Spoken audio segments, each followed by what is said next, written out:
Mr. Butterfield. Thank you, Mr. Chairman. Chairman Waxman, Chairman Markey, thank you very much for your strong hand of leadership on this very important legislation. I especially want to thank your hardworking staff for their extraordinary work. They have been dedicated and committed. They have answered every question that we have posed, and I'm grateful to each one of them. Never for one moment, Mr. Chairman, have I believed that we should wait on passing this legislation. I had reservations at the outset regarding the reasonableness of the RES, and you have addressed each one of my concerns.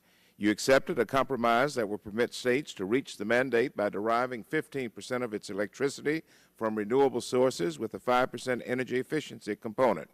This new standard not only gives states like North Carolina a reasonable chance to comply, but it also will lead to the creation of green jobs. I appreciate your willingness to work with us on this part of the bill.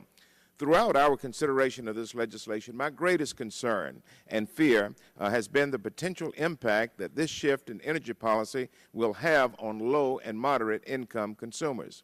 These Americans already pay a larger share of their income on energy costs, and they cannot absorb any increases. Mr. Chairman, you have crafted this legislation very skillfully in a way that will completely offset the economic impact on the lowest economic quintile and a portion of the next to the lowest quintile.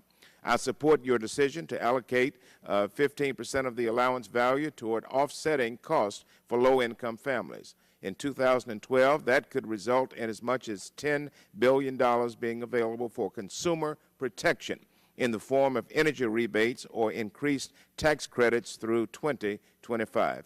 And so the compromise RES coupled with the free allowances will provide a real safety net for consumers. Before closing, Mr. Chairman, let me go on record expressing my great disappointment that our Republican friends have refused to work with us in crafting this legislation. They have questioned the science. They have fostered the idea that this legislation is too expensive. They have promoted a false message that this legislation will result in the loss of American jobs and will wreck the economy. And this morning, the ranking member even said that the environmental benefit is non-existent. They are wrong. And now we're getting reports that the Republican minority is going to engage in obstructionism this week as we take on this issue. The American people want bipartisanship on their issues, not obstruction. I'm even told that my friends may offer in excess of 400 amendments this week. That is absolutely incredible. I'm sure that some of your amendments will have merit, but this is not the way to legislate on this important issue. The gentleman yield. I'm running out of time. I'm sorry. The American people want you to be positive, and you have not been positive in this process. I will vote aye on the manager's amendment. I yield the balance of my time to the gentleman. Well, I thought the legislative Time has expired. process allowed for amendments. Gentleman's time has expired.